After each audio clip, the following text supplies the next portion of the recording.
সুন্দর না ভাই? আরে বাহ, এইগুলা কি আওয়ামী লীগের মিছিল হইতেছে নাকি? আওয়ামী লীগ ফিরে আসবে ভাই ভয়ঙ্কর রূপে, এই যে আওয়ামী লীগের নেতাকর্মী সবগুলা।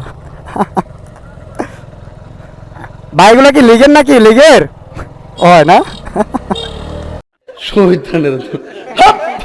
যাই হোক গাইস, আওয়ামী লীগের ভাইয়েরা আবার সিরিয়াস নেন না, আমি জাস্ট মজা করলাম। প্রকৃতপক্ষে আমি কোনো দলকেই সাপোর্ট করি না, রাজনীতি থেকে আমি অনেক দূরে থাকি। যাই হোক, স্ক্রিনের উপর যে রাস্তাটা দেখতে পারতেছেন, বলেন রাস্তাটা কেমন? সুন্দর না? আসলে কিন্তু রাস্তাটা সুন্দর, শুধু সুন্দর না, তার সাথে স্মুথ অনেক। একজন বাইক লাভারের জন্য এর চাইতে বেস্ট রুট হইতেই পারে না ভাই। এত সুন্দর একটা স্মুথনেস রাস্তা, যেখানে কোনো ভাঙাচোরা কিচ্ছু নাই ভাই। এরকম একটা রাস্তা একটা বাইকার সারাদিন একটানা রাইড করতে পারবে, তার কোনো প্রবলেম হবে না। আর মূলত আমরা বাইকাররা সবসময় এমনটাই খুঁজি, এরকম রাস্তা আমরা সবসময় চাই, আমাদের বাড়ির আশেপাশেও এরকম রাস্তা চাই।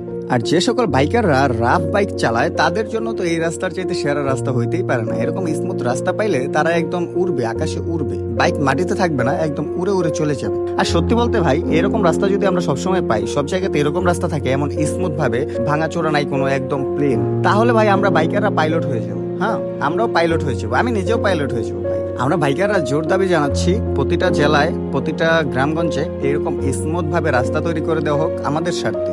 দেশে তো সবাই সবার দাবি দাওয়া নিয়ে ওইটা পড়ে লাগতেছে, আন্দোলন করতেছে, তো আমরা না হয় নিজ জায়গা থেকে আন্দোলন ছাড়া একটা দাবি জানাইলাম। অবশ্যই এটা বিবেচনা করা দরকার ওনাদের। যাই হোক গাইস, এমনিতেই মজা করলাম। ভিডিওটা এই পর্যন্ত শেষ করতেছি, দেখা হবে নতুন কোনো ভিডিওতে। ততক্ষণ ভালো থাকুন, সুস্থ থাকুন, see you next, bye by.